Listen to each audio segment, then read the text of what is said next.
বাঁকুড়ার ঝাঁটি পাহাড়ি স্টেশনে মঙ্গলবার রেল যাত্রীদের বিক্ষোভে চরম উত্তেজনা তৈরি হয়। আসানসোল এক্সপ্রেস প্রতিদিন নির্ধারিত সময়ের প্রায় 1 ঘন্টা দেরিতে আসে, পরিষেবার নিম্নমান এবং অন্যান্য অভিযোগও রয়েছে। আর এই সব অভিযোগ তুলে যাত্রীরা ট্রেনটিকে আটকে রেল অবরোধ করে। এই ট্রেনটা যাবে আসানসোল, কোনোদিন কখনো মেল তো ম্যাক্সিমাম ডেতে দেওয়া হয় না। আমরা যদি এর প্রতিবাদ করতে যাই, তার বিনিময়ে আমাদেরকেও সেখানেও হেনস্থা হতে হয়, সেখানেও বাজেভাবে আমাদের সাথে কথা বলা হয়। কেন?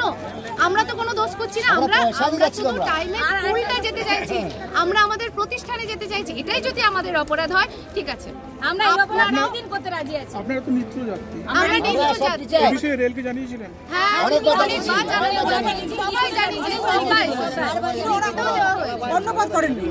দীর্ঘক্ষণ অবরোধ চলায় স্টেশনে ভিড় জমে যায়, ভোগান্তিতে পড়তে হয় সাধারণ যাত্রীদের। পরবর্তীতে পরিস্থিতি সামাল দিতে রেলের উচ্চপদস্থ আধিকারিকরা দ্রুত ঘটনাস্থলে পৌঁছন। অবরোধকারীরা ট্রেন পরিষেবা স্বাভাবিক করতে অবিলম্বে পদক্ষেপের দাবি জানান। রেল কর্তৃপক্ষ যাত্রীদের সমস্যার সমাধানের আশ্বাস দিলেও শেষ পাওয়া খবর পর্যন্ত অবরোধ চলছিল। এই ঘটনার জেরে ট্রেন চলাচলেও ব্যাপক প্রভাব পড়ে।